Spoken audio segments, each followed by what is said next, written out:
Greetings and bienvenue, Power Bottoms. I am your esteemed host, WolfOfSid64. Welcome to my channel and please enjoy the video. I have noticed that many of ye tarnished are not yet subscribed. So with that in mind, go ahead and tickers flame that motherfucking like button and subscribe for more of my annoying input no one has asked for. It means a lot and helps me keep the lights on. With all of that out of the way, let's get it.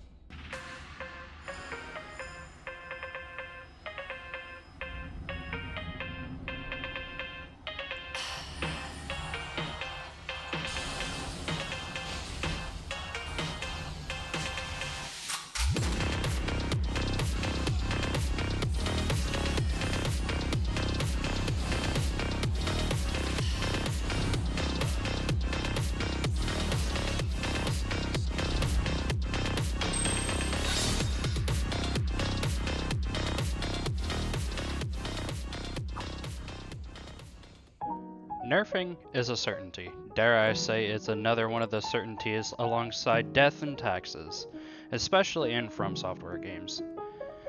You can be certain that with the DLC now fresh out about a month now, that nerfing is inevitable, especially with all the newer weapons and the new spells.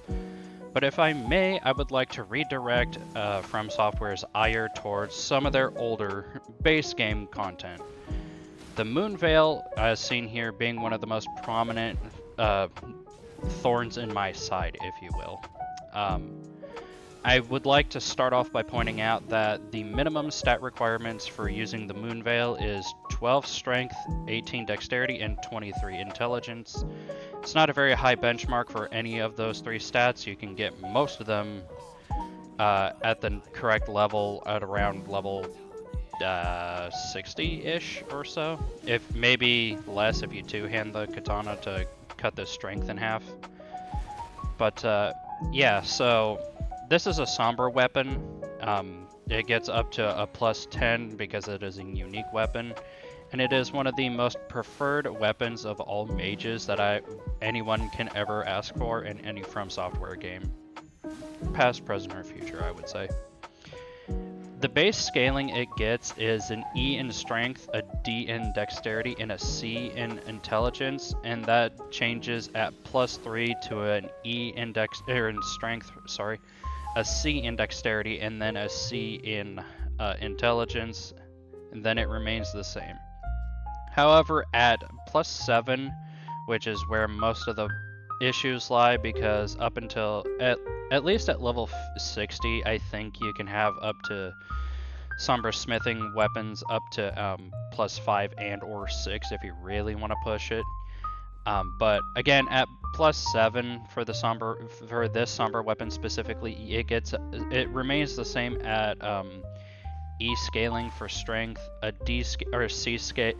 C scaling in dexterity, and then a B in intelligence, and then that remains the same until +10. This wouldn't really be an issue if the B scaling actually didn't mean anything, but the B scaling is actually hard carrying this weapon, because I've noticed through testing here, as you can see in the footage, that I'm not leveling up at all. I only have the base stat requirements to use the weapons correctly, and I'll be bringing the Dark Moon Greatsword in on this one as well, just as a comparison.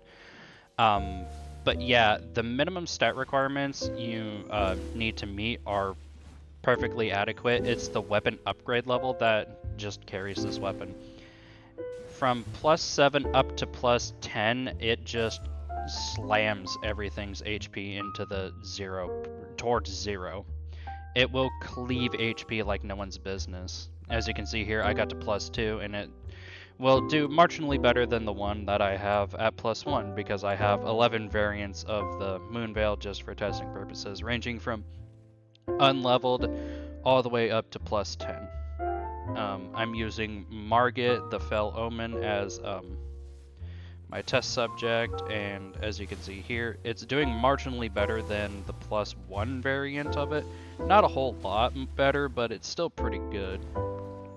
So yeah, I just wanted to bring that as an issue. I feel like as far as we're nerfing weapons go, or we're nerfing spells and stuff as well, we should also once again direct our ire towards the mage weapons of the Moon Veil here and the Dark Moon Greatsword. Both are very, very dangerous at pretty much every level you can get them at. Hell, even at even unleveled, they're still fairly dangerous.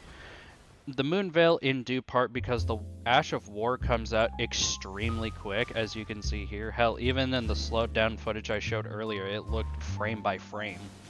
Like I was in the stance for one frame, and then the next I fucking flung out the moonbeam, or the transient moonlight rather.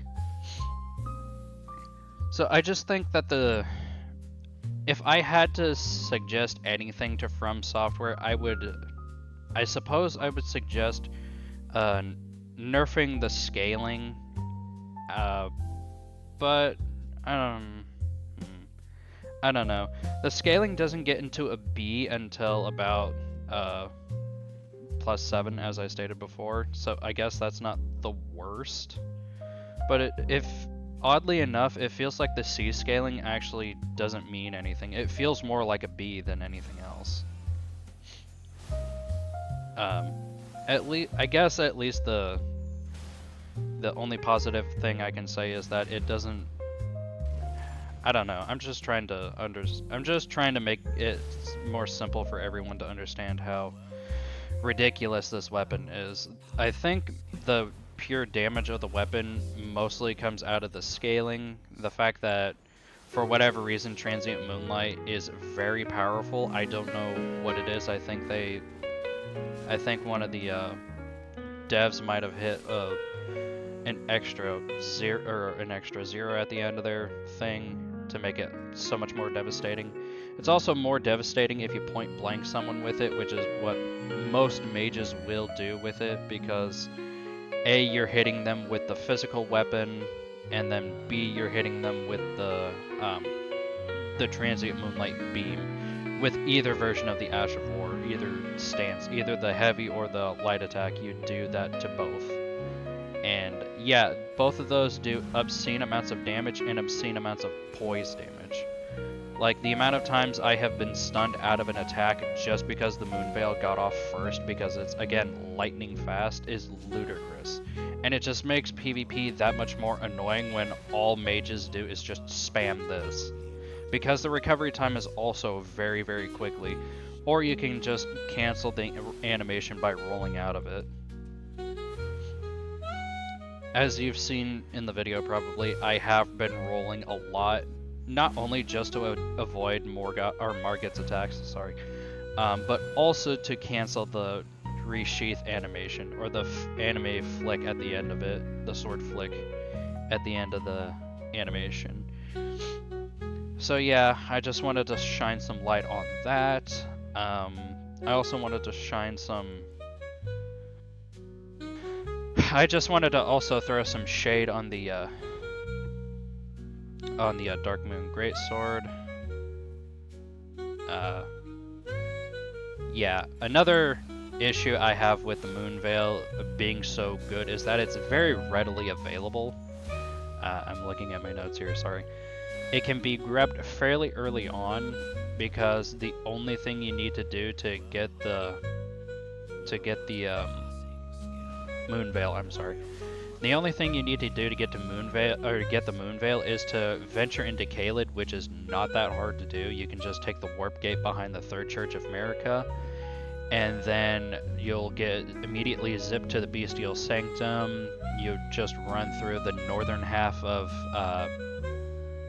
Caelid, then you keep going northwest and back towards Limgrave a little bit, and then you'll eventually run into the Caelid Tunnel area, which is fine. It's an interesting little area. It's a nice little dungeon-esque area, and you do have to kill a boss, and the boss is fairly difficult at whatever level you happen to be at to get the Moon Veil. However, once you do get it, it's fairly quick, and fresh out the box, Moon Veil is once again very powerful. You can one-tap most of Caelid's foot soldiers in there, whereas, like, for an example, with Unsheath on a regular katana, it would take at least 1 to 2 Unsheath skills to actually, cleave kill Kaled soldiers of any kind. Hell, even Limgrave soldiers would take 1 to 2 hits, unless they're blocking. Then it would just take quite a bit more.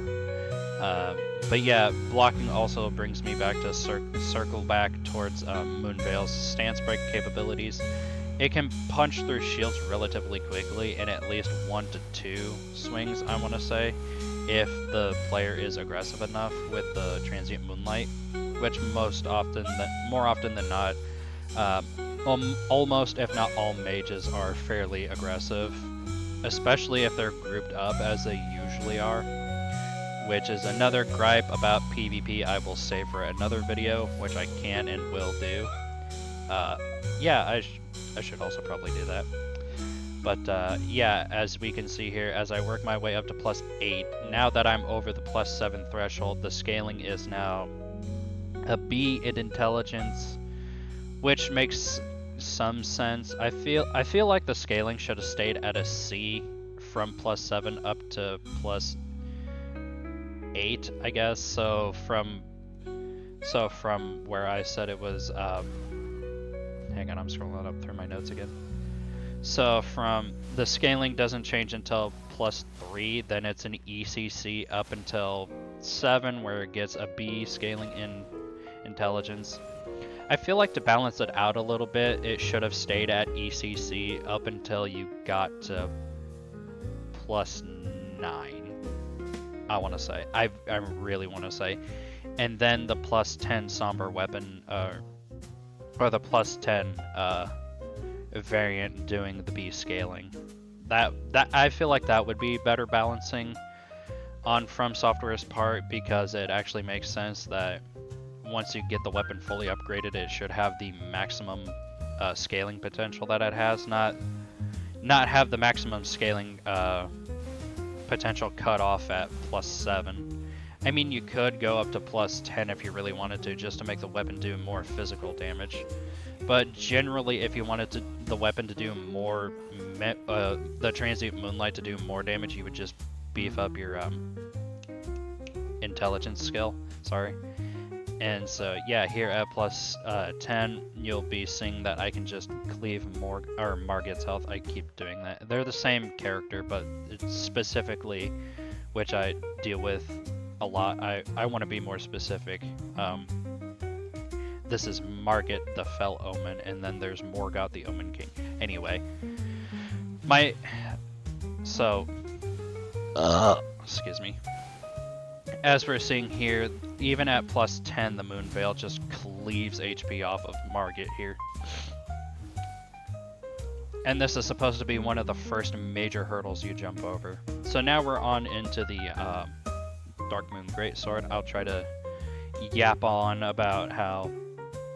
I'll try to do my best and yap about how this weapon is also broken. Okay.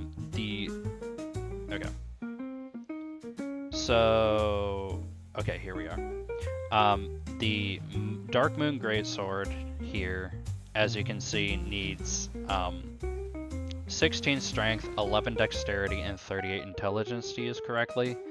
And the base scaling is a DCC, a D in strength, a D in dexterity, and a C in intelligence, which is fine, up until a +4, and then it remains a D in strength, a D in dexterity, and then a B in intelligence, all the way up into +10.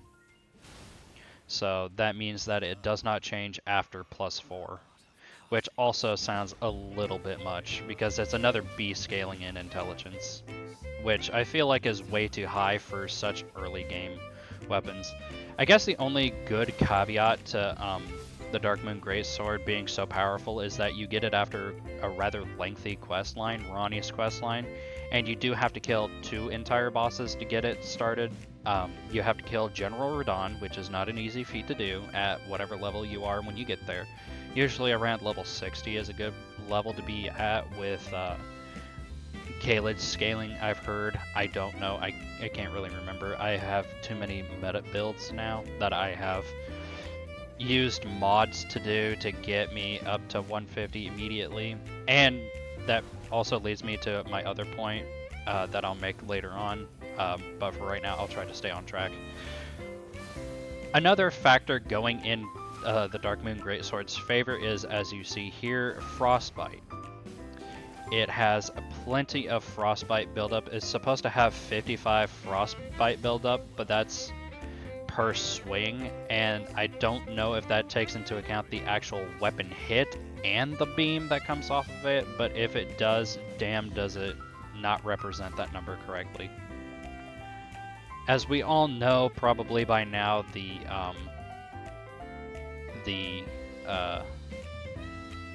Frostbite, sorry, I had a brain fart there.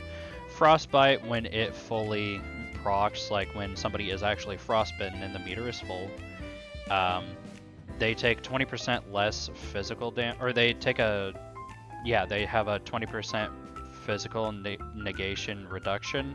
So that means they take an additional 20% of all physical damage. Not, spells don't count as physical damage unless it's Rock Sling or Garank's Beast Claw or pretty much any of the offensive bestial incantations count as physical damage because they're claw attacks or throwing a rock at enemies. I want to say the Dark Moon Greatsword does pure magic damage, but if that's the case, it still does obscene amounts of damage, as you saw here. That riposte was over 1100 HP. That's a little bit too much. So as I go down the line here for Dark Moon Greatswords, I do have to scroll through my thing here. Yeah, at level 60 for the Dark Moon Greatsword, I do have to say that you could easily cleave people's HP off, especially in groups. Again, as hosts are one to do, they like to play with their friends, and I like to play with my friends too when I have them to play Elden Ring with. But I don't enjoy ganking ganking invaders because I am also a victim of ganking in Elden Ring's PvP, which is never fun. It's more of a pain in the ass than anything, because there's no good ways to deal with all of that unless you space out unless you space out and isolate one player at a time, which is a lot easier said than done for most people, especially myself. I'm not the most competitive PvPer out there. God knows I'm not even the best PvPer out there. There are so many other people who have, as you see on YouTube, made a wonderful, lengthy, and solid career on PvPing in Elden Ring, and I'm trying to catch up and get to their level, but it's so hard when From Software plays favorites with the host by allowing them to have up to 14 health flasks if they so choose to be like that, while also letting the host have up to 2 additional cooperators or 2 hunters, 2 hunter players if the host is if the host has no cooperators to speak of in the game. And by cooperators, I mean the furled fingers dressed in or glowing orange, rather, the, I guess, pseudo sunbros of Elden Ring. And then the Way of the Blue blue sentinels would be the hunters for Elden Ring. Yeah, the hunters will be glowing blue, whereas the furled fingers will be glowing orange. I'm sure we've all seen those by now.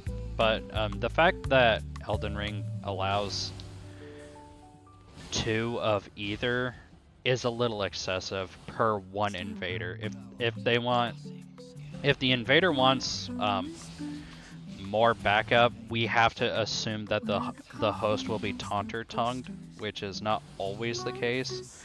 Most of the time, the players will be just running through the game with 2 extremely over-leveled players, especially at level 30 to 60, which is my invasion range. And I love doing that, don't get me wrong, but goddamn is it a brick wall when someone shows up in a full goat set wielding 2 great stars. You need at minimum 60 endurance to run around with the full goat set, never mind the 2 great stars that both require 20 22 strength in some odd decks. Actually, I think it's only 22 strength to use this correctly, plus their weight taken into consideration. Unless they're running around with, I guess, Erdtree's Favor +2 and the Great Jar's Arsenal to severely increase their carry weight. But back on track here. Sorry for the brief tangent. Again, that's another video for another time. Here I'm almost at the end goal here. I think I just swapped to the Moon or Dark Moon Greatsword +7, which is well past. Actually, no, it's well past the B scaling now. So I just have a B scaling in strength now, and I'm just deleting Margit here. Especially with the Frostbite proc. The Frostbite proc also takes away, I think, 10% of someone's total HP, which for a boss is very devastating. But then there's also the 20% damage reduction or damage absorption reduction to the enemy that is frostbitten. On top of, for PvP, the player will also have a reduction in their stamina recovery. I don't remember specifically what that number is, but it is also a very severe penalty. Frostbite has a lot of weird penalties to it when you allow it to build up completely, which I guess is fine. It kind of levels or evens everything out because everyone can have weapons like this, especially after having the after using the mods to several Nexus mods to let you have anything in the game. Here's the +9 variant, just for confirmation, I guess. Then I was on the +8 version. So yeah, I guess I did yap on for quite a bit here, like I didn't think I could. But yeah, I'm just wanting to point out the, it's not inequality, it's the it's the imbalance, I suppose I could say, of mage weapons compared to other weapons in the base game. Like, most other weapons could only dream of doing this much damage. I get that these are somber weapons, and the somber weapons are very powerful on their own and unique, but as far as somber weapons go, just in general, these two specific mage weapons do incredible damage, and not in a good way.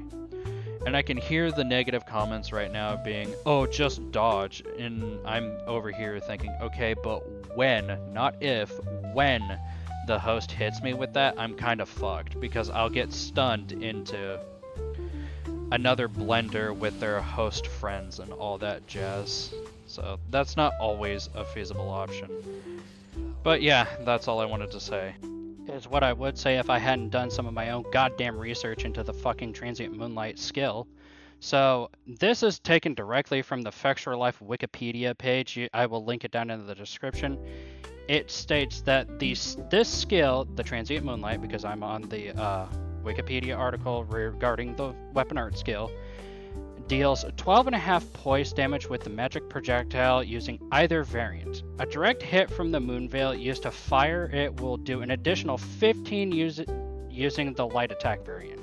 That's 15 additional poise damage while using the light attack variant, for a total of 27.5 poise damage. The heavy variant deals an additional 17.5 with the katana itself, for a total of 30 poise damage on a direct strike. Dear fucking God, From Software, please fix that.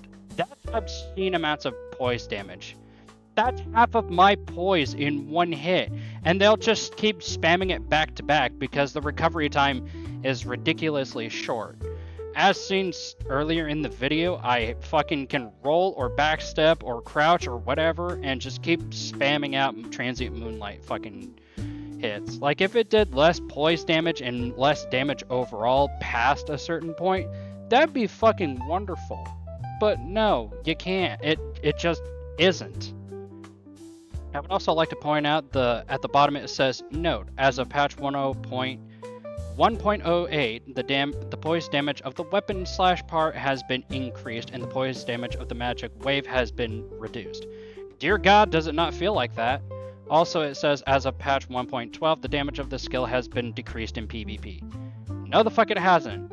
Please stop trying to make separate scaling for PvP. It clearly has not been working. And it clearly would not work out in the real invasion world. So, I just wanted to get that off my chest. I will again be linking the transient moonlight thing in the description. Thanks. Bye.